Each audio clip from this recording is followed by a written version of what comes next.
bienvenue à nouveau dans la série où je réagis à vos créations. Entre temps, la boîte mail a été pas mal remplie, donc c'est super cool. On va avoir pas mal d'épisodes encore devant nous. Mais avant de commencer, on a quelque chose à regarder ensemble. Vous inquiétez pas, ça va pas être long. On se retrouve tout de suite après. Ici, c'est parti.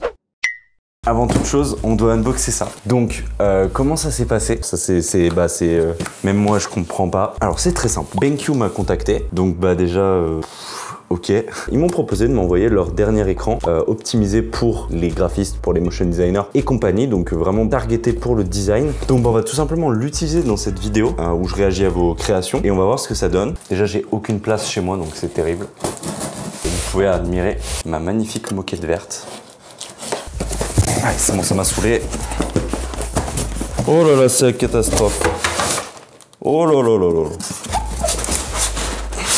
Ok, alors, écoutez, au moins, c'est sorti du carton, hein.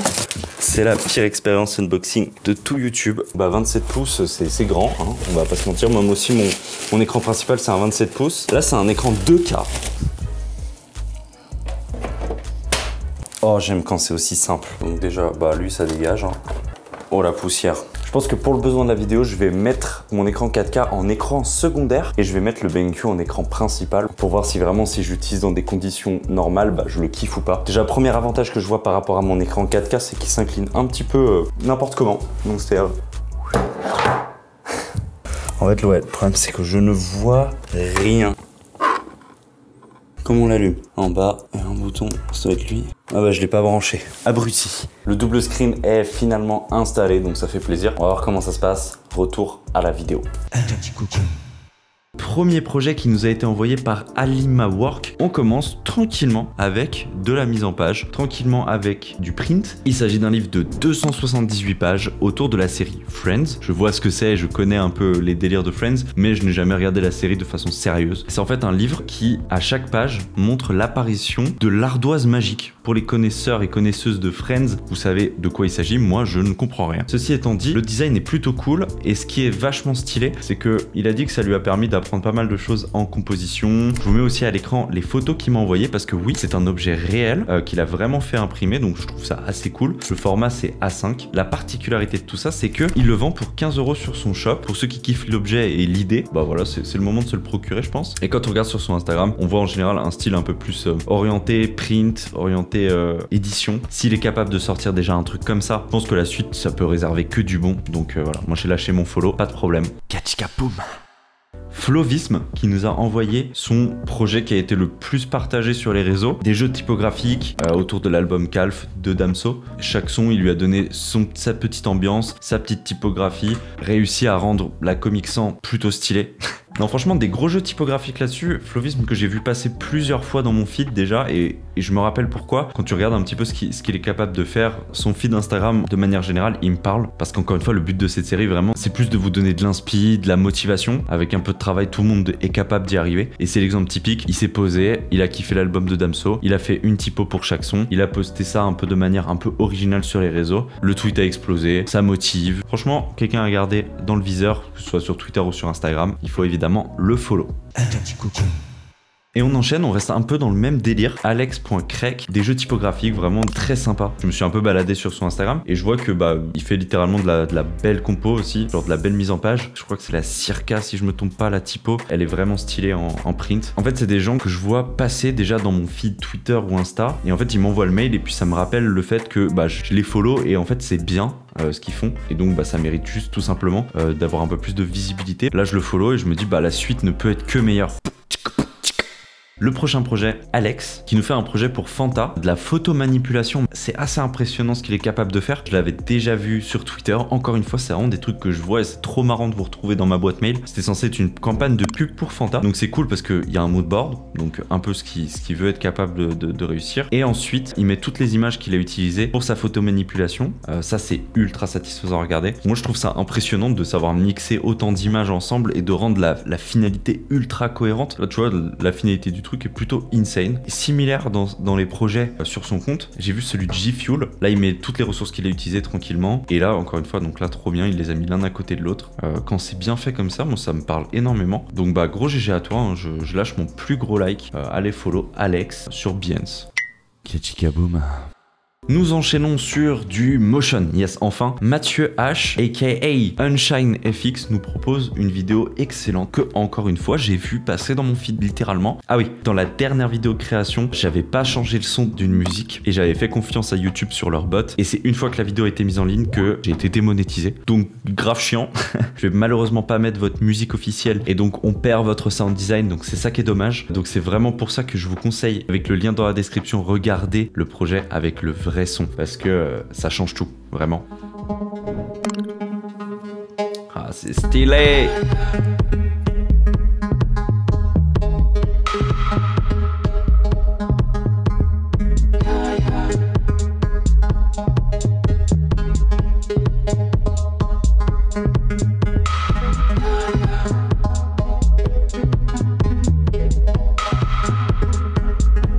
Trop nice.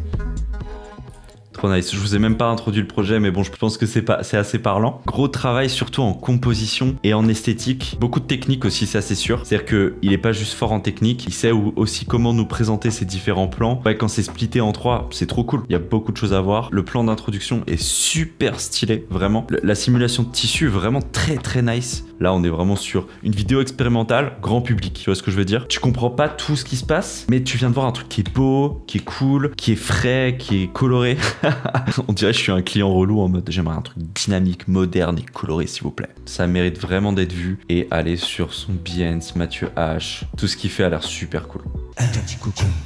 Bah écoutez, je vais garder mon casque pour ce prochain projet qui nous vient de David Grandjean. Une animation 3D encore une fois et j'ai suivi tout le procédé du projet. Il m'envoyait toujours des screenshots, ouais t'en penses quoi? Et le voir terminé, franchement c'était grosse fierté pour lui. Si vous manquez de références visuelles en motion design, c'est dans ces petits comptes là qu'il faut aller chercher l'inspi parce que c'est super cool. Allez, j'arrête de parler, on se lance la vidéo.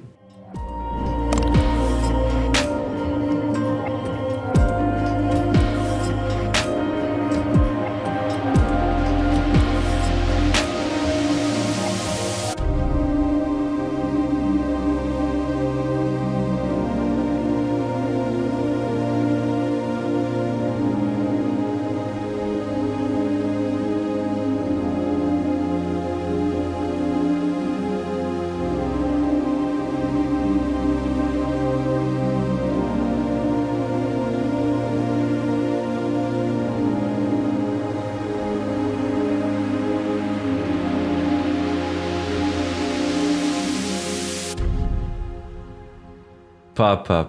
Il faut vraiment que vous alliez la voir avec la vraie musique. En fait, c'est insane qu'il soit allé jusqu'au bout. C'est quand même un motion 3D de 2 minutes. Je sais que son PC a souffert. Il raconte son voyage à l'étranger. Donc il était à Barcelone. Techniquement, c'est impressionnant. Il y a du storytelling, il y a de la compo. Ça se voit, il a vraiment kiffé. Allez, je vous en supplie, allez voir la vidéo. Très cool. On peut passer au prochain projet. Et c'est parti, transition. J'y suis pour rien, vraiment. C'est encore une fois de la 3D. Tommy Durand, aka Tommy, sur YouTube, un motion designer qui a travaillé pour pas mal de YouTubeurs. Vous le savez sûrement pas parce que c'est des gens qui sont dans l'ombre, mais vous allez juste après cette vidéo voir pour quel YouTuber il a pu travailler. Et voilà, c'est vraiment le projet qu'il m'a envoyé, donc c'est peut-être le projet qu'il a envie que tout le monde voit. Donc ça s'appelle Space Prospector Prélude. Je vais pas me répéter sur la musique, vous savez, on va lancer.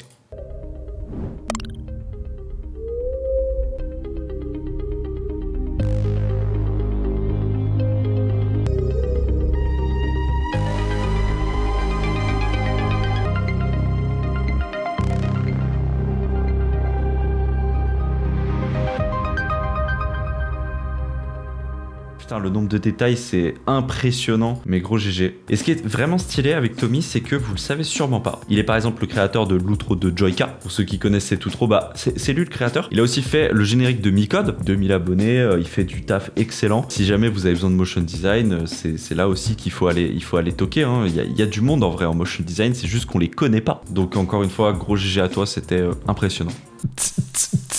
On reste sur de la 3D, mais cette fois, on n'est plus en motion design. Adrien Delmas qui nous a fait un projet fictif pour Trinity, l'album de Laylo qui a fait donc parler énormément cette année, un très bon album. Donc il a totalement matché l'univers et le style de Laylo, tout en y ajoutant sa patte, une variante de ce que pourrait être le CD. Il me semble qu'il voulait l'imprimer en 3D. Il n'a pas pu le faire encore, mais c'était dans ses plans d'avoir cet objet en réel qui pourrait être assez fou en vrai. Ça matche totalement avec l'univers de Trinity et de Laylo, donc ça, il n'y a aucun souci là-dessus. Il montre comment ça s'ouvre, c'est super cool. cool d'être allé aussi loin dans le délire. Pour ceux qui ne connaissent pas Adrien, il a également une typo, une grisaille fond de famille qu'il a créé récemment.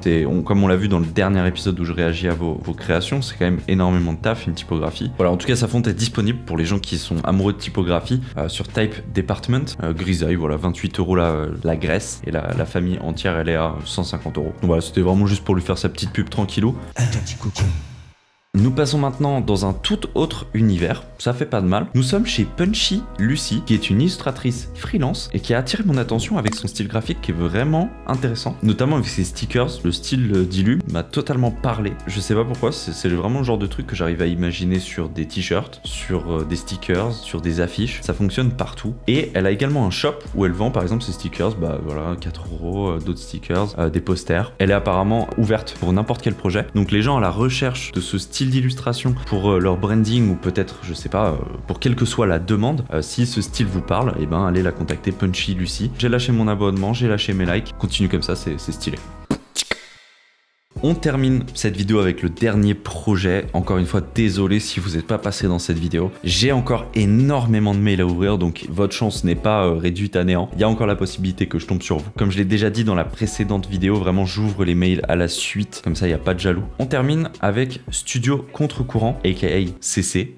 C'est comme ça qu'il se prénomme un peu partout. Pour la période d'Inktober, donc ça fait littéralement 2 mois, il a fait son Inktober mais à sa manière. Et c'est ça que je trouve cool, c'est que ça l'a forcé à faire une création par jour, mais il l'a adapté à son style et donc il s'est pas fait chier avec du dessin par exemple, alors que ça l'intéresse pas. Bah en fait un Inktober Chrome Type, et je trouve ça assez cool parce que ça lui a permis de travailler sa typo. Chaque jour est différent, il a essayé plein de choses, il a essayé plein de brushes il me semble, il en a même fait un tuto. Il utilise un logiciel un peu spécial pour faire ses Chrome Type. Moi je pensais que c'était direct fait sur Photoshop, j'ai malheureusement pas le nom, je vous laisserai aller checker. Je trouvais ça super smart en fait d'adapter son Inktober, et il a notamment collaboré avec Adrien Delmas qu'on a vu au milieu de la vidéo environ sur un espèce de festival fictif où ils ont ensemble créé la typographie, ils en ont fait un truc un peu Chrome Type, des assets, des goodies, le billet. Je trouve ça super stylé en vrai. Le ticket d'entrée est plutôt ouf, soyons honnêtes. Acide, franchement ça va. Festival, qui le lit?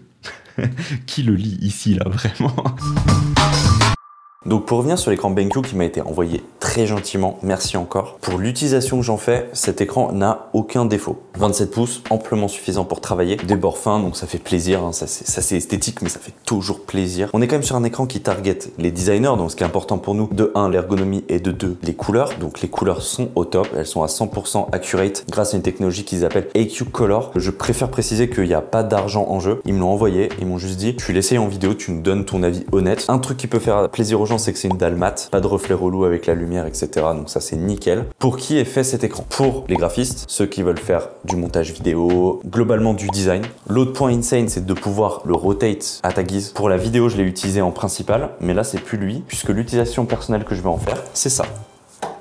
Le mettre en vertical comme ça. Pourquoi je le mets en secondaire? Ça c'est la question qu'on peut se poser. Eh oui, tu reçois un écran, tu nous dis qu'il est fou, mais tu le mets en secondaire. Très simple, parce que mon écran principal est un écran en 4K et je préfère avoir ma qualité maximale sur mon écran principal. Je pense que c'est compréhensible. Une utilisation qui peut être folle aussi, dans un monde où on travaille de plus en plus en télétravail. Imagine t'as un MacBook, t'es chez toi, mais tu veux avoir un plus grand écran. Genre, bah c'est typiquement le genre d'écran qu'il te faut. Tu branches ton MacBook en HDMI ou USB Type C. D'ailleurs, c'est une de leurs fonctionnalités phares, c'est d'avoir le Type C, et ça fait trop plaisir. Un écran au prix de 439 € environ. Donc un écran qui a son tarif, mais en fait il faut mettre le tarif quand tu veux un truc pro qui te tient longtemps, qui coche toutes les cases. Encore merci BenQ, c'est avec plaisir qu'on collabore à nouveau dans le futur. En vrai c'est 100% honnête, merci d'avoir écouté ce petit moment et on retourne à la vidéo. Le mail s'affiche ici, je m'en rappelle plus, donc il va s'afficher. Faites-vous plaisir, envoyez-moi votre meilleur projet, ce que vous voulez, envoyez-moi ce que vous voulez.